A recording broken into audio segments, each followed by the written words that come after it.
When you strike up the conversation of what games throughout history are the generational titles, the games that are unprecedented in quality for the genre, titles that influence how games are going to be made from that point on, I start thinking about games like the Half-Life series, Quake, Metal Gear Solid, Resident Evil, The Witcher 3, Fallout, BioShock, The Elder Scrolls and Final Fantasy series, Diablo 2, Path of Exile, EverQuest, World of Warcraft, just to name a handful in several genres. The list goes on, and it's certainly a subjective one, but what I have for you today rightfully joins the ranks of these all-time greats and truly changes the paradigm of what's going to be expected in the open-world RPG genre moving forward. This is the Consummate Shill. Join me as we take a look into the good, the bad, and everything in between in Red Dead Redemption 2. So yeah, thinking the Greys might be onto us after all. Now it's sucking in. So much for loot. What damn loot? We ain't getting out of this with nothing. That's assuming we even get out of it. Of course. Out of it. This is you and me, Morgan. We always get the job done. You call this getting the job done? See Bill anywhere? No. Shit. Bring her.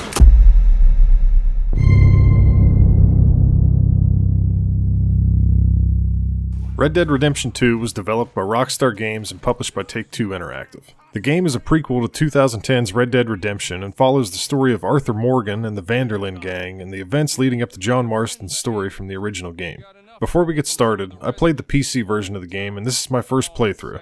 I haven't owned a console since the Xbox 360 back in the early 2000s, and suffice it to say, it was very difficult for me to avoid buying a console just to play this game after all the buzz surrounding it. This review will primarily encompass my experience with the story mode, while briefly touching on the online play. Everything in this review, except things like technical issues and controls, should be consistent across all platforms. So sit back, relax, and enjoy yourselves as we explore why some regard Red Dead Redemption 2 as one of the greatest games of all time, and whether the PC release lives up to the incredible reception the console version received a year ago. Speaking of the launch, I'm just going to get this out of the way right now. Red Dead's launch on PC is up there with some of the worst of all time in terms of technical issues and problems. Yeah, I'm going to crap on Rockstar briefly before moving into the actual review of the game because, frankly, they've earned it. The majority of players had at least some small issue with the game, if they were lucky, and unfortunately a lot of others had problems so severe they couldn't even load into the world until several days to weeks after the game's release. In fact, I still see Reddit threads with players having issues more than 2 weeks after launch, and that's just insanity. I'm not going to speak any more about the issues of others, but I do want to share my experience. For me, the issues started with the splash screen right after clicking play on the launcher. Before the shotgun action could even close on that opening little video, my game would crash to the desktop. Adding exceptions and turning off some security features in my antivirus and Windows Defender solved this issue, but it was just foreshadowing for what was to come. I loaded into story mode and I was off, and for the next 15 minutes or so I was stunned by how incredible this game looks. We'll get into that later, but after 15 minutes or so, the game freezes. I continued to hear audio for a few seconds, then boom, crashed to desktop. And hoping it was a fluke, I loaded the game back up, and the same issue persisted after about the same amount of time. I wasn't in the same area or even on the same mission, so it didn't discriminate based on locations or missions. I had already updated all my drivers that morning, and I've listed my specs in the corner for reference here. My graphics drivers were up to date, chipset drivers up to date, RAM and CPU were stable in MemTest and Prime 95 as well as various other stress tests. Video card is stable in various game benchmarks, including 3D Mark and Endless Loops of Heaven benchmark. In other words, my hardware doesn't have any stability issues with any games or tests whatsoever. I began troubleshooting this issue over the course of the next few days, and I hadn't come up with any solutions that completely fixed the crashing. I was able to slow it down with a few different things to where I could play for around 30 minutes or so without a crash sometimes, but the crashes seemed to happen anywhere from 5 to 30 minutes from loading into the world. Riding into the more populated areas like towns, I discovered was particularly problematic for some reason. Towards the beginning of the game, Valentine in particular was pretty much an instant crash anytime I got near it if I'd been playing for longer than 5 minutes or so. This rolling list of solutions I tried is by no means all-inclusive, but hopefully it'll give you an idea of the lengths I went to get this game working. If it had been any other game, I probably would have just said screw it, moved on, and waited for a definitive fix, but while it was working, I was having so much fun playing it, and after a year of waiting for it, I was just too stubborn to give up. So, I caught a glimpse of a Reddit thread on day 5 after launch, and someone was discussing how they narrowed these issues down to BIOS versions for the Ryzen 3000 CPUs. My immediate thought was, this is crap. I mean, I've used PCs extensively for the better part of the last 30 years, and I can say without hesitation that I've never had an issue with a game or piece of software related to which BIOS version I was currently using. This user stated that updating to the 1004 Agisa BIOS version would completely fixed all the issues he was having. So at this point, I was using the latest BIOS that ASRock had available for my board. It's an X470 Tai Chi, and there was a 1004 beta BIOS available from a third party, but as a rule, I never use beta BIOSes because they aren't supported by the manufacturer, and if you brick your motherboard due to using one, you're pretty much shit out of luck in terms of RMAs. I decided to just go ahead and do it. I wanted to play this game bug-free so bad that I did what I've never done in almost 3 decades of PC ownership, and it fixed every single problem I was having entirely. It's just simply shocking to me that a BIOS version that isn't even officially supported by several motherboard manufacturers was the total and complete fix for all my problems. Now, I was happy, and I finished the game without another hiccup, and I absolutely loved this game, make no mistake. But here's the thing, this has to be in the conversation for the worst game launch of all time from a technical standpoint. To put it bluntly, it was utterly obnoxious and just flat out unacceptable from a developer the size of Rockstar. There isn't a sufficient explanation or rationalization that absolves them of this. It was just an extremely poor effort and did an injustice to an otherwise near perfect gaming experience. As far as I know, most all the issues have been corrected within the past week or so, but we're now more than 3 weeks past the release date of the game, and this whole ordeal just left a really bad taste in a huge portion of the PC player base's mouths. Now, I know I went on a pretty lengthy tangent here to get started, but I just felt the need to convey how terrible the game was technically on release day and the several weeks that followed. So, moving on. The atmosphere and story in Red Dead 2. Where do I begin?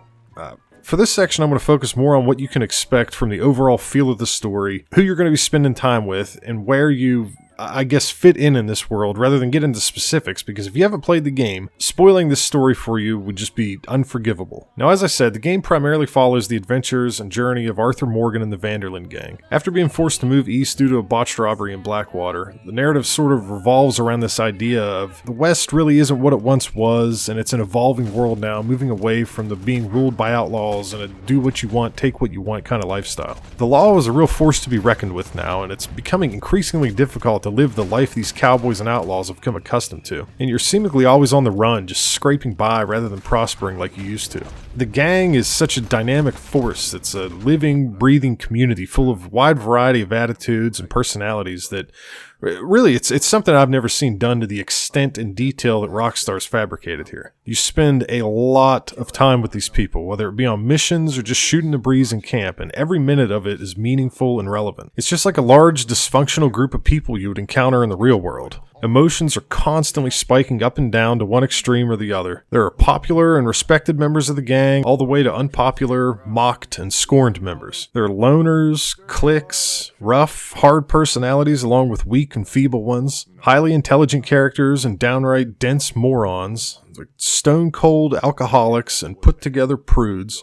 There's a child in the camp as well as older men and women. There's hard workers and big contributors flanked by some lackadaisical, lazy freeloaders, and the list goes on. But they've created something here, this super lively, compelling, and dynamic community of individuals. The immersion you feel in camp is just off the friggin' charts. It's just, they took, your gang, your life at base camp, something that could be easily forgettable, a rudimentary aspect of the game, and shaped and molded it into this incredibly interesting and refreshing, dysfunctional family of strange and quirky characters that, for the player, really provokes emotion all across the spectrum throughout your playthrough. You're, for better or worse, enticed to feel for and have a connection with all of them on a level that's rarely experienced in a video game. You get to know these people and start to develop relationships with them, and as you're speaking with them all the time, whether it be long, drawn-out conversations occasionally or just a few sentences in passing when you're walking through camp. In so many games, your camp or base, what have you, is just so often a bland, mundane hub solely for turning in quests, selling off junk, maybe just dumping stuff into a stash, things of that sort. With the gang here, you get this extra sort of world within a world where the overall mood and feelings of each gang member is constantly changing and evolving, not only towards the outside world, but towards Arthur and other members of the gang as well. Your camp alone, it almost feels like a separate little society and political simulator in itself, where you're sort of the second in command, and these people are constantly coming to you for advice or with ideas or questions and concerns, and many of them really confide in you. And I need to move on from the gang topic, but I just felt the need to describe my experience with them in detail because it was legitimately one of my favorite aspects of the game. And if you decide to play it, I would highly recommend spending time in camp and getting to know everyone and listening to what they have to say.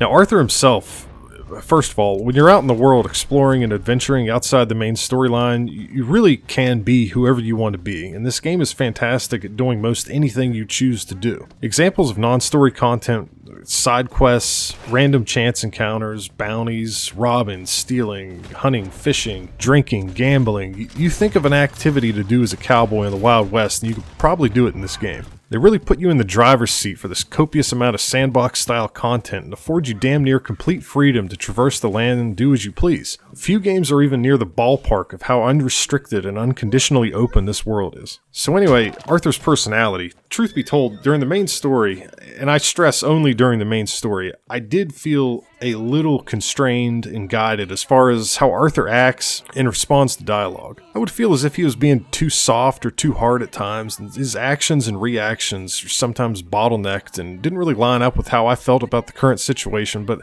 I came to realize, Rockstar, they had a story to tell here, and it's their story, ultimately. They give you complete, unadulterated freedom at almost all times, but the story, at some point, it had to follow a certain path to arrive where they wanted it to. And if you can sympathize with that and suspend your emotion just slightly and let the main story just flow how it's been written, you're in for a treat. It's truly incredible, extremely well crafted. I absolutely loved this narrative. But yeah, Arthur, he's a storybook cowboy in many ways, but a complex, heterogeneous personality overall, and very diverse in his thinking and attitudes and opinions across the board. He does have sort of his own moral code that's parallel with the gang's moral code, or at least what the gang would like you to think their code consists of, even though Arthur seems like one of the only ones who's unwavering in the way he exemplifies what the gang at least used to stand for. He's just a sensational protagonist, just really first-rate in the way he was written and voiced. And so, voiced, right.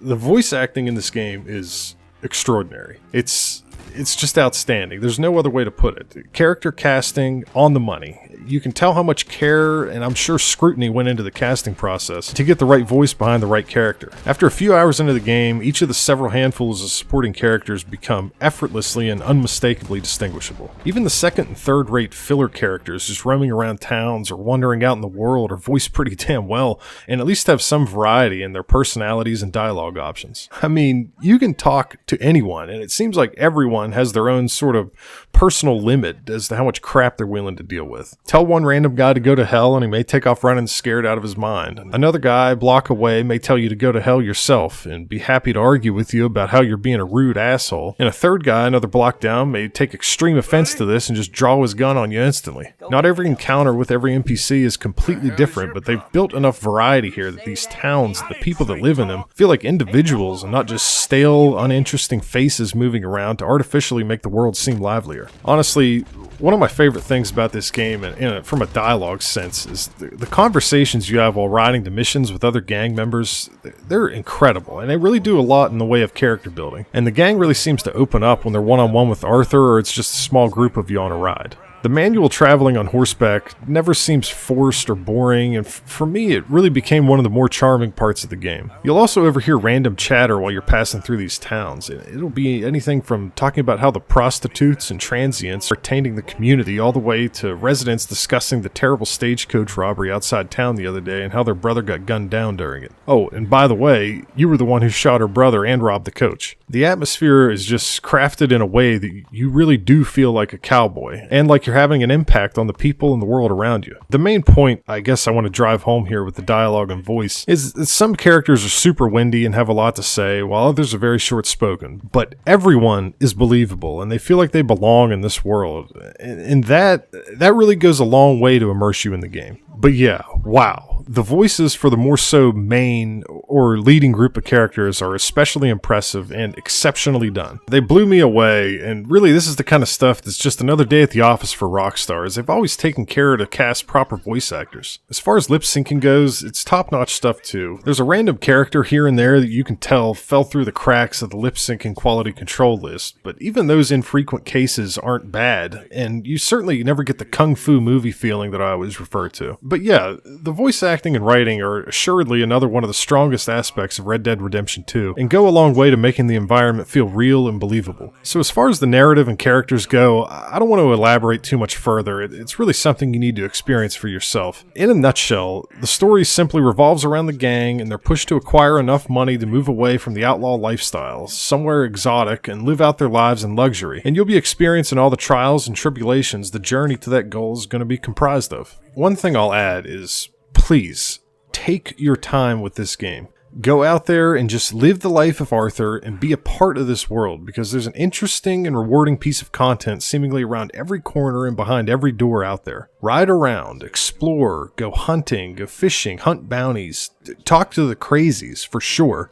Rob people that need robbing, help the people that need helping. If you see a random person in distress, go see what's up. Search for treasure, raid rival gang camps, just slow down and really dig into every nook and cranny. There's so much to do in addition to the main, what we would call campaign these days.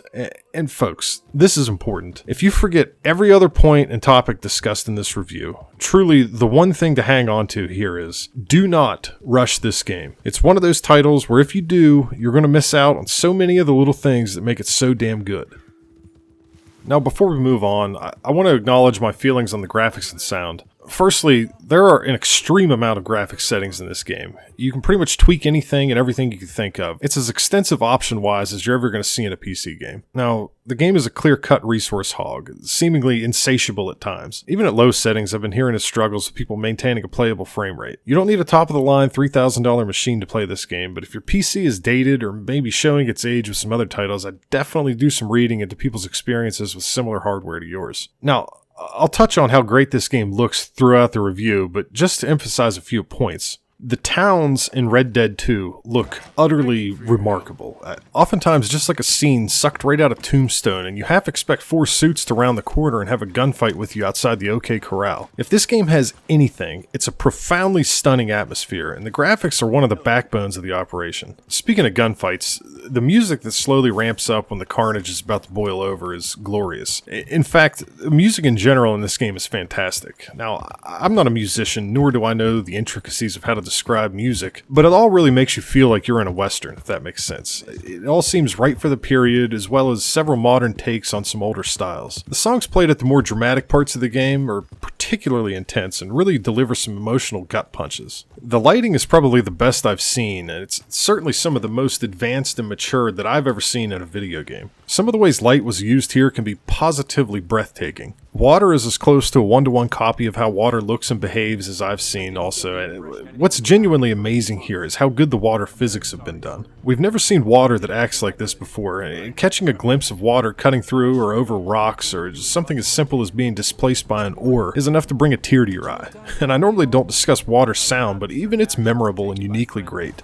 Something to note, the water physics setting when maxed out at 5 completely tanked my frame rate to like 35 FPS depending on the amount of water on the screen. Setting this to 4 doesn't look as good, but in the same areas I would get 70 plus FPS, so it was a no-brainer for me. And truthfully, 4 is very close to 5 in terms of quality. The draw distance and just how good the far-out scenery looks is also unprecedented. It's an achievement here how well it runs while keeping high graphical fidelity that far away. The grass, bushes, and foliage are terrific as well, and all move with the wind. They're displaced when you come into contact with it. You will, however, notice sometimes grass getting drawn into the scenery at range if your settings aren't high enough. This isn't a very big deal though, as honestly I really didn't even notice this happening until I started going through recorded footage after my playthrough. Snow and mud tessellation is jaw-dropping.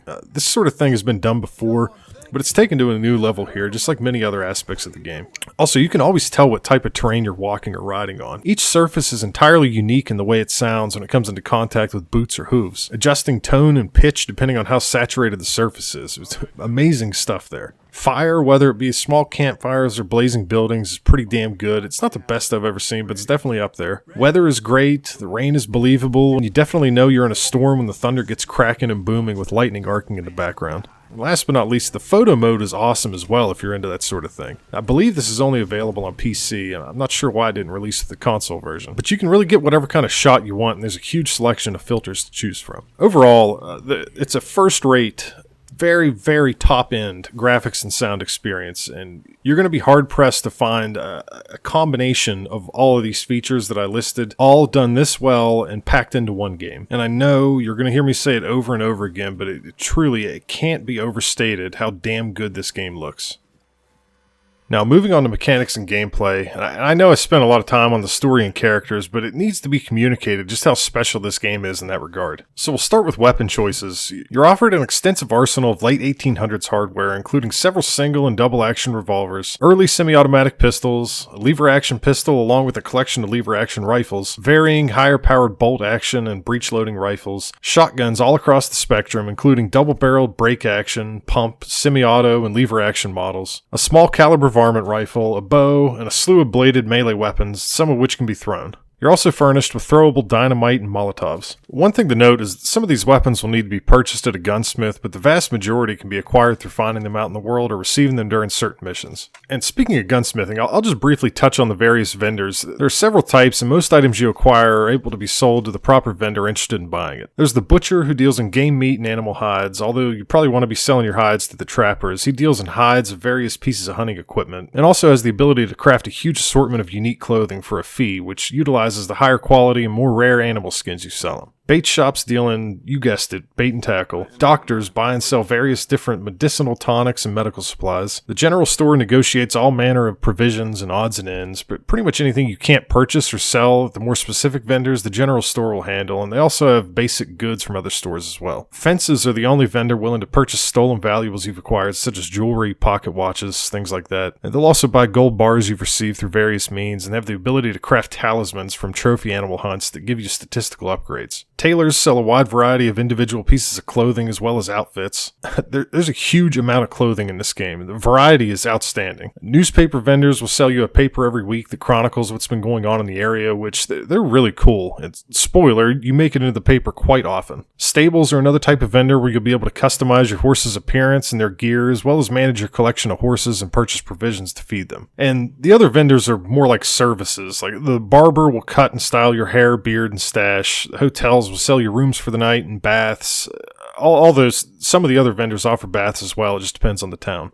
Post offices sell train tickets, allow you to pay off bounties, and send and receive mail. Now, back to the gunsmith. Aside from the time I spent at the tailor blowing thousands of dollars of other people's money on cowboy hats, assorted paisley vests, and gator boots throughout my playthrough, you can get lost for huge periods of time at these shops. But aside from the tailor, most of my shop time and money was spent at the gunsmith. As far as upgrades and parts, it's relatively limited, and I was sort of put off by that in the beginning until I came to the realization that these are pretty primitive firearms compared to what we're used to customizing in games in 2019. You know, there aren't lasers and hollow sights and long gun rails, suppressors. You get the idea. This stuff simply didn't exist in this era. There's not much to choose from. Mods available for purchase for most weapons are barrel length, improved rifling, iron sights, scopes, and leather wraps for your wooden furniture. All the mods are pretty self-explanatory as far as what they affect, but the wraps, the game doesn't explicitly describe the benefits, but from what I understand, having a wrap on your gun reduces the rate at which the condition degrades, which makes sense. Now,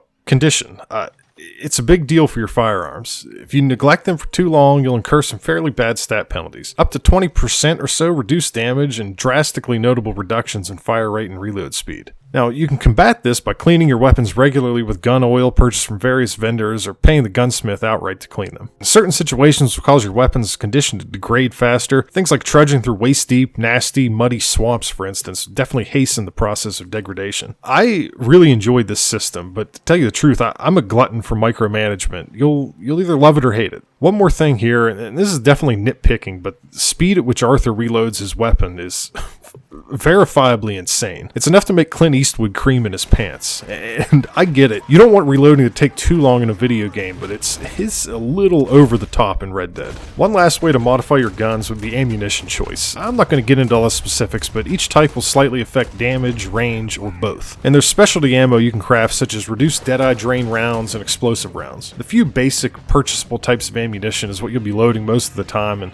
while it doesn't offer crazy powerful benefits, it's enough that it's noticeable and it's a cool way to customize your loadouts. And just something I want to add here, the amount of detail they've shoehorned into this game is incredible, but maybe no more so than the respect they've given to the firearms. The way they're handled, operated, loaded and unloaded, the various sounds of the gunshots, the exact portrayal of how each weapon's action functions. I mean, spent casings ejected from the repeaters fly at varying trajectories and speeds just like they would in the real world. It's genuinely unbelievable. It's just truly wonderful stuff. Say what you want about Rockstar, but f***ing A, they do their research and they totally knock the guns out of the park. Now, as far as loadouts go, this is one of the first things I noticed in the game that really left me wanting more. There's no way to permanently, or I should say reliably save loadouts. You can sort of create them at the gunsmith, and they seem to last for a little while this way, but inevitably they vanish and you're left cycling through all your weapons on horseback to choose your 4 weapons over and over again. Being able to create gun loadouts in camp along with your outfits and the clothing menu, it would have went a long way, I think. And strangely enough, your pistols seem to stay put 99% of the time, so that's at least a relief there, but it gets pretty damn tiring and tedious having to cycle through all your long arm weapons over and over again. Actually, one more thing to add to the weapon inventory management stuff. Sometimes you'll come across missions that automatically equip a particular weapon that the game deems ideal for that mission. Sometimes it makes sense, but sometimes I wish they would just hint at the situation in the dialogue or something leading up to the encounter and let you decide what to bring. The system does make sense for stealth missions where you need a bow or a hunting mission that requires a certain caliber for that particular animal, but aside from that, forcing guns you don't want to use in your hands is pretty annoying. It's especially problematic when you dismount and you get about 30 or so yards from your horse before you realize there's a scope exclusive rifle on your back instead of the lever action iron sight repeater you love. It's just unnecessary and it shouldn't be done like this. Also, sort of related to selecting loadouts and inventory management, you do have an inventory screen, which is honestly, it's pretty clunky to use overall on PC at the moment. Definitely needs some work, but you can also select consumable items and alter your equipment with an on-the-fly inventory wheel. You can tell this thing was specifically designed for a controller, but honestly, and very surprisingly, it works fine with a mouse and keyboard. It's not ideal by any means, but it's not terrible either, and that's refreshing when these things are ported straight to PC. You can also use hotkeys to select your weapons as well, which is a huge improvement over titles with similar menus on PC. Moving on, a common tool you're going to use in big RPGs is your map.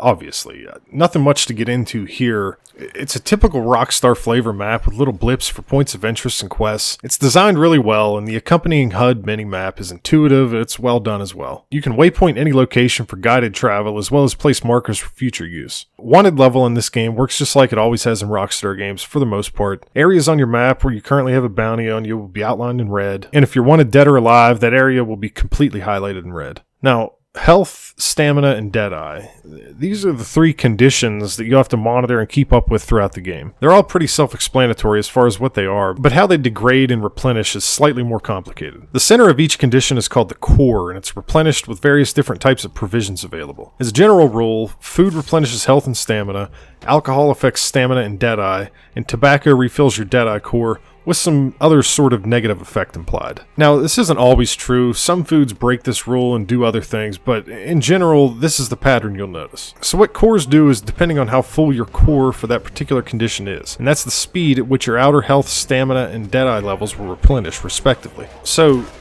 the actual levels, the amount of that resource you currently have is represented by the outer circle. That outer circle level can be replenished by various tonics in the game, but the tonics have no effect on your core level, and vice versa, provisions have no effect on your outer circle value. It sounds confusing, but a little time spent with the system will reveal how simple and effective it is. No complaints with this at all. In fact, I liked it.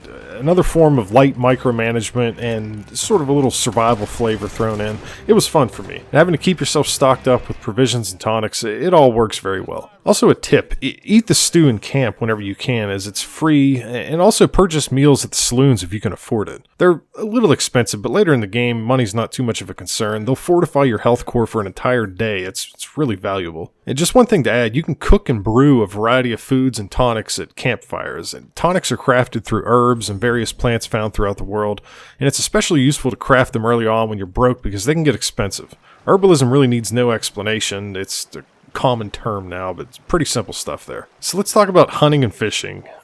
Fishing is certainly the simpler of the two activities. You choose the proper bait for that particular body of water. It's lake, river, or swamp. Pretty simple. Once again, cast a line and you catch fish. Now, there's certain strategies you'll use depending on the bait you're utilizing, but it doesn't take much to catch a fish once you get the hang of it. There are missions and tons of instructions to guide you through the process. It's not very complex, but it can be fun. There are also a lot of legendary trophy fish out in the world to catch as well.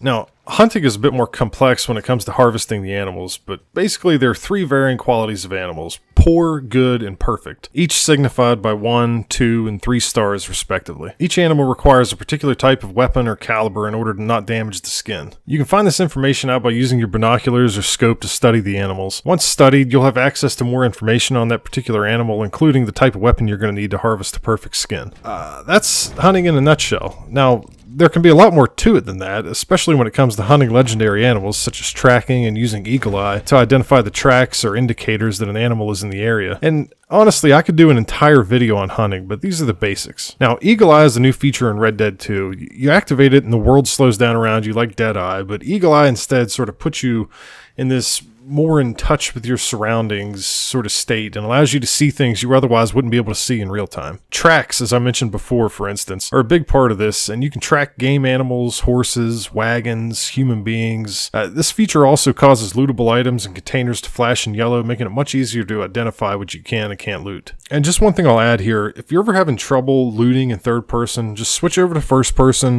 You can sort of target the items you're wanting to loot. You don't loot a bunch of junk. You can just, it's overall a better looting experience if you're having trouble with third-person looting. Anyway, I spent a lot of time, probably what some would consider a ridiculous amount of time hunting and fishing in this game. It's just another one of those completionist little side action things you can get completely lost in for hours on end. Both of these things are done well. Particularly hunting, it's done remarkably well, I think, and collecting perfect and legendary hides with the intention of eventually having the trapper turn them into clothing for you is just, that's awesome. I really enjoyed that. Now, I've gone on about weapons in the game and talked about things available to shoot. Now, let's talk about the actual shooting. Is it any good? Now, I'm from the group that far and away prefers these Rockstar titles on PC with a mouse and keyboard, and Red Dead 2 is no exception. The combat in this game is without a doubt a better experience on PC with a mouse and keyboard. Mouse aiming is just always going to be objectively more precise and smoother than joystick aiming, no matter how much the controller and gamepad fanboys will pretend to praise the latter. Now, you could argue that a controller wins out when navigating other systems in the game, and I wouldn't argue with you, as a lot of those things boil down to personal preference. But the gunplay and aiming is a comparison in line with surgery using a precision-crafted surgical tool scalpel versus hacking at flesh with a rusty spoon. If you're playing this game on PC, use the tools of the trade. Don't get roped into the controller hijinks. Furthermore, assisted aiming, which really should be called auto-aim, it's what it is, it's pretty much necessary when using a controller. Try shooting someone riding 30 miles per hour on a horse while you're riding at a perpendicular angle using a controller without auto-aim. I'd rather shoot my balls off. Now, as far as Deadeye goes, nothing much has changed here. It's a similar system mechanically as in the previous game, with the addition of critical areas. Once you level Deadeye up to a certain point, vital organs on enemies and animals like the heart and brain will be highlighted in red. Landing shots in these areas take more damage, yada yada yada. We all understand what critical areas are. Other than that, this is the same slow down time and shoot, or mark several targets and execute methodical destruction mechanic that we all loved from the original game, but a much smoother implementation due to the mouse and keyboard controls. And there's really not much more to say here. For a game that implements shooting and gunplay into every corner of their world, it's surprisingly simplistic overall. The combat is great. It's never been exceptional or groundbreaking in a Rockstar game, game, but it's always been very good, and this system is the best version of their style of combat to date. Ballistics and realism-wise, it's not Arma 3. You're not getting anything of the sort. But there are few things in gaming that can match the joy of fan-firing a revolver and killing 5 or 6 enemies in slow motion with a single cylinder, or blowing a guy's head clean off his shoulders with buckshot because his mouth ran out of control. Entertainment and enjoyment-wise, the combat is through the roof fun. Now, mission variety is vast, and most of them are done extremely well. I honestly can't remember a mission I disliked at all, let alone to the point of taking a note on one for this review. You do similar things throughout the game, but each encounter feels unique due to the amazing locations and the characters you'll encounter in each mission. One thing I want to point out is during missions with gang members, you can instruct them to take the lead, or you can go about it yourself. This is a very small thing, but it's another feature on the list of small things that add up to big immersion. So the story missions, fantastic work, absolutely awesome. The side missions and chance encounters certainly aren't in the same league as the story, but the quality and care to deliver something unique is still definitely there. And the variety outside the story, man, I don't want to ruin these encounters either. You should really see them for yourself. But what I will say is all the side content was interesting and rich with dialogue and great characters. Some of the stuff is serious and pulls at your heartstrings, while other things will fuel your rage, and some of it is just downright weird and completely insane. It's always a mystery when coming upon one of these areas because you truly have no idea what you're about to get yourself into, and I loved that. Just always riding into the unknown. It was an incredible feeling of anticipation and curiosity. One thing I forgot to mention, the honor system. It uses the same basic concepts from the original game, but it's much more complex and affects your playthrough in a variety of ways now. Aside from giving you bonuses for being good, like vendor discounts and outfits, or altering your loot tables with more tobacco and jewelry for being less honorable, your honor level will have an effect on Arthur's behavior and alter dialogue and how people perceive you throughout the game world now. And it's a very fluid environment, and that your honor level is constantly moving up and down depending on what sort of activities you're getting into and how you're treating others out in the world. It's really a great system, and it puts sort of an angel and demon situation on your shoulders. It just made me think before I acted a lot of the time, which is great. And the greatest part of this whole system is you can reside at either end of the spectrum. You're free to be Mother Teresa and spare as many lives as possible while helping everyone, or you can be a completely psychotic Scrooge McDuck f***ing Rambo and just shoot and crap on everyone you come across, or anything in between those two extremes. The choice is yours, but knowing there are consequences and ramifications are what make it so great. Now, moving on to travel, there's a handful of different and interesting ways to get from A to B in Red Dead 2, but none are better than, in my opinion, just jumping on your horse, slamming your spurs into its ass, and riding off into the unknown. Utilizing your own horse and navigating the world manually was decidedly the most rewarding and fun way to get around. Are other ways faster? Sure, and I use those services at times when I wanted to get somewhere quickly, but those times were seldom, and you're almost always missing something cool when you fast travel. So aside from manually blazing your own trail, there's the stagecoach, the train, and the fast travel map mechanic after several upgrades within your camp. The train is simple enough. You buy a ticket at any time of the day to another station, and boom, you're there after a loading screen. The stagecoach works in the same way with a few caveats. There are operating hours, the locations are somewhat different, and you can't use the coach if you're wanted in that region. As for the camp fast traveling, you'll need to upgrade Dutch's tent as well as Arthur's, which is fairly expensive, so you won't unlock this feature until later in the game. This system works like we've all come to expect fast travel to work. You simply choose an area on a map, there's a shortcut scene, and then you're there. I only used this version of fast travel a couple times during my entire playthrough, and that was mostly just to see how it worked. This goes back to what I mentioned earlier about not rushing the game. I would encourage you to ride from place to place on your own and experience as many random encounters out in the world as possible. If you spend too much time using these faster mechanics, you're surely going to miss out on some of the great stuff in the game. Now let's talk horses. I've always been a big fan of traveling by horse in games. When I reviewed Kingdom Come Deliverance, I went on and on about how much I love the horses and just riding in general in that game, and how the huge, beautiful open world, it really lent itself to horseback riding. Well, this game took everything I loved about Kingdom Come's riding, coupled it with a far, far more detailed world, rolled all that into a ball, and shot it out of a goddamn cannon. I could not get enough of the riding in Red Dead. The good variety of horses available, paired with the saddle and gear customization, it all just makes for a really super detailed element Rockstar took extra care to get right. Now, the horses really are great, but admittedly, they can be clunky at times if you're not used to how they handle. Sometimes they even seem to have a mind of their own. They'll try to sprint off in another direction, or just random stuff like that. But these situations are infrequent enough that it doesn't take away from the experience. experience, at least in my opinion. Now, don't mistake a horse running off randomly for what I just mentioned in all cases. Your horse can be spooked and stressed by a variety of factors, including snakes, wolves, any predators really, like explosions, storms. And if you don't have a good bond with your horse, it may decide to send you airborne and just bail. Anyway, just get on your horse and ride the damn thing, and do it often. Do it very often. You'll thank me later. Now, this game is a marvel. It really is phenomenal, but it's by no means perfect. I've never played a perfect game. I've said this before, and maybe some of this is going to be nitpicking, but there are some issues that stuck out to me. I mentioned the clunkiness of the horses just now. Arthur's handling is affected by these irregularities at times as well. Movement just didn't feel right at times, and it seemed like I was either moving too fast or too slow. The first couple steps from a standstill seemed to be the worst example of this, and those initial movements are akin to having concrete blocks for shoes and sloshing around through molasses. Oftentimes it seems like you're in slow motion for the first second of movement and then promptly accelerate to a sprint, seemingly never ending up where you want. Where you begin to really notice the shoddy handling is in congested towns. You'll be bumping into people all the time if you're not careful, especially on horseback, and you can knock them down or trample them in the worst case. This often results in the law pursuing you for something as simple as knocking a guy off balance while turning with your horse. That's just an additional issue stemming from the awkward handling, and sometimes the punishment doesn't really fit the crime either. I've had lawmen immediately open fire on me for bumping into someone at no more than a brisk walking pace on a horse. You do get somewhat used to this after a while and gain better control because you're expecting it, but movement in this game, it's a mixed bag. It does need some work. Now, cutscenes.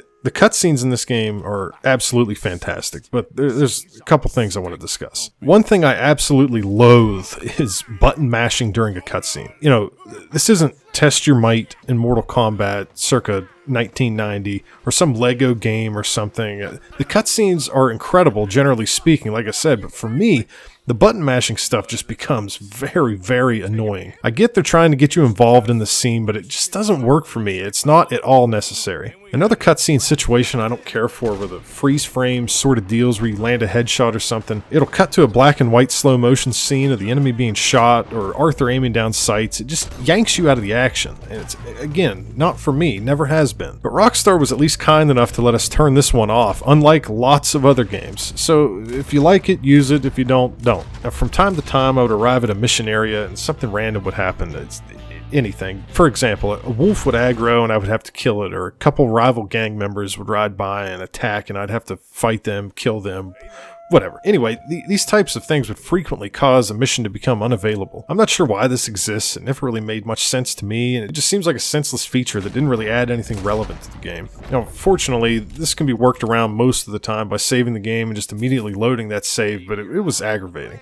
Now, the gambling, on a functional level, it's great. All the games, poker, blackjack, dominoes, they're all true to form and feel good, but the pacing, dialogue, and animation during these games, unfortunately, it's just atrocious. Particularly for poker. After a couple hands, you've experienced everything there is to see and hear at the table, and at that point, you're just playing a really shitty, long, drawn-out game of Hold'em. And the animations at the table, there's no variety. There's just nothing interesting going on. Specifically, the animation when players win a hand. They'll rake in their chips, and as they start counting them, the guy will look left, then the guy will look right, and then smile.